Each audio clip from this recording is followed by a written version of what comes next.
है कि नहीं?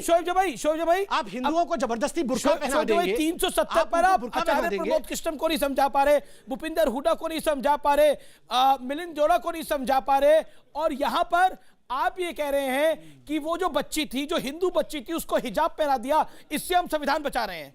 तो हिंदू बच्ची के हिजाब पहनने से संविधान बच जाएगा? हिजाब पहनकर हिंदू बच्ची को, हिजाब 6 साल की बच्ची को हिजाब पहनाकर क्या संविधान बचाया जा रहा है? बताइए, इस बात का जवाब दीजिए। सर इतना गुस्सा मत कीजिए, मैं तो आराम से पूछ रहा हूं, आराम से। अब आप मुझे बताइए कि हिजाब पहनाकर 6 साल की बच्ची को कौन सा संविधान बचाया जा रहा था? बताइए। मैं जवाब देता हूं। देखिए, आपको थोड़ा धैर्य रखना पड़ेगा, सुनना पड़ेगा ना। देखिए, संबित जी ने कहा कि वो कुंभकर्ण की नींद सो रहे हैं। हिजाब पहनकर 6 साल की बच्ची, हिंदू बच्ची को कौन सा संविधान बचाया जा रहा था? बताइए। मैं फिर अपनी वही बात, मैं जवाब वही दे रहा हूं कि देखिए, जब आप कहते हैं कि वो कुंभकर्ण की नींद सो रहे हैं, तो वहां महिलाएं रात भर ठंड में जागी रहती हैं, ठिठुरती रहती हैं, लेकिन सोती नहीं है। आप उन महिलाओं का अपमान कर रहे हैं, उन बच्चों का अपमान कर रहे हैं। 6 साल की बच्ची को कौन सा संविधान बचाया जा रहा था? बताइए। ये तो बच्ची के माँ बाप से पूछना चाहिए कि वो क्या समझते क्यों बोला 3 दिन पहले डिबेट के अंदर? देखिए, वो बच्ची जो थी, बोला नहीं बोला था कि नहीं बोला? मैं बता रहा हूँ क्यों, क्योंकि उनके माँ बाप को ये लगता है कि प्रधानमंत्री सार्वजनिक मंच से कहते हैं। नहीं, तो एक बात बताइए, बिना हिजाब के संविधान नहीं बचाया जा सकता?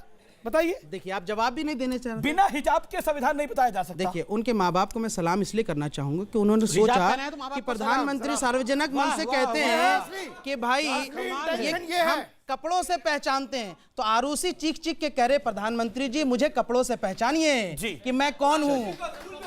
ठीक है, अवनीश अवस्थी जवाब। एक महत्वपूर्ण बात यह है, अरे डंडा लेके आ जाओ यार, एक बात और साफ कर दूं। वो कह रहे हैं आरुषि को स्कूल में होना चाहिए था, यही बोला ना आपने? आरुषि को स्कूल में होना चाहिए था, उसको पढ़ाना चाहिए था। 6 साल की बच्ची को हिजाब पहनाकर संविधान बचाने की बात कर रहे हो, और वो जो मैसेज दे रही थी वो संविधान बचाने वाला है। नागरिकता बचेगा तभी तो और ये बात और बता दूं, अरे नागरिकता तो बचा लो पहले उसकी। एक सेकंड, आरुषि की नागरिकता बचा लो फिर। अच्छा, एक बात सुनिए सर, कम से कम नहीं, गलती हो जाए तो मान लेनी चाहिए।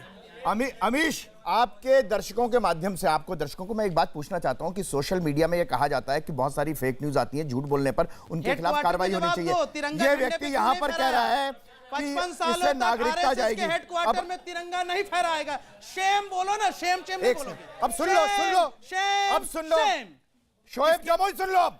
1950 में भारत सरकार के पब्लिकेशन डिवीजन ने अवर नेशनल फ्लैग, अब बीच में ना बोलिए, जो डंडा और रॉड लेके घुसे थे जेएनयू में, Shoaib Jamui, our national flag एक किताब छापी जिसके तहत, नहीं सुन लीजिए अमीश, इसमें पूरा जवाब देने दीजिए मुझे। दीजिए। अवर नेशनल फ्लैग, भारत सरकार के पब्लिकेशन डिवीजन ने एक किताब छापी जिसमें बाकायदा ये नियम कानून थे कौन तिरंगा फहरा सकता है और कब फहरा सकता है।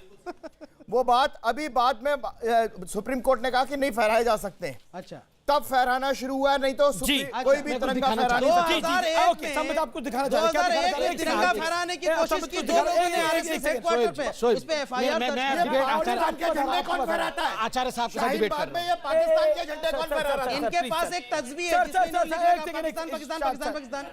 झंडे क्यों फहराते हो? ये तस्वीर पाकिस्तान पाकिस्तान पाकिस्तान, झंडे क्यों फहराते हो? सोते जागते पाकिस्तान पाकिस्तान, दिन उठते जोर से बोलो पाकिस्तान पाकिस्तान। ये वही लोग हैं। जवाब देखिए, बिरयानी खाइए, शाहीन बाग आइए। शोएब भाई, एक तो शाहीन बाग का आप कार्यक्रम संचालित कर रहे हैं, बिल्कुल करिए, कोई आपको उसके लिए मना नहीं कर रहा। रोड को आपने बंद कर रखा है और बंद रखिए, कोई भी स्टेज पे कोई बोलने वाला नहीं है, करिए जो करना है। अब बात तो सुनिए, यहाँ पर यहाँ को शाहीन बाग में बताइए मेरे स्टूडियो। Thank you. देखिए, मैं आचार्य जी के साथ डिबेट करना चाहता हूं, कम से कम आचार्य जी बीच में चिल्लाते तो नहीं। जी, हम संविधान के विषय में डिबेट कर रहे हैं। मैं एक रिपोर्ट दिखा रहा हूं, मैं कहूंगा कैमरा पर्सन को इसको पास से भी दिखाएं, क्योंकि रिपोर्ट की एक प्रति लेके आया हूं। ये 107th report of committee on home affairs है, और इसके सदस्य कौन कौन थे? इसके सदस्य थे प्रणब मुखर्जी चेयरमैन, कपिल सिब्बल, हंसराज भारद्वाज, मोतीलाल वोहरा, अंबिका सोनी, ये सब कांग्रेस के हैं। आचार्य जी, इन्होंने क्या रिकमेंडेशन भी थे इसमें क्या रिकमेंडेशन दिया? देखिए, सुन लीजिए आप लोग। Number 1, Indian citizenship should be granted to Bangladeshi and Pakistani minority refugees. National identity card should also be issued to these refugees. Number 9, citizenship should be granted only to Bangladeshi minority refugees and not to refugees belonging to the majority community. आप बताइए खुद, जिसमें Congress party के दिग्गज नेता हैं, उन्होंने report में कहा है कि आप हिंदुओं को, सिखों को, पारसियों को, जैनियों को जो पाकिस्तान में प्रोसिक्यूट हो रहे हैं उनको आप उनको सिटीजनशिप दीजिए और मुसलमान जो वहां से आए हैं उनको मत दीजिए। और अभी ये छाती पीट के रुदाली बने।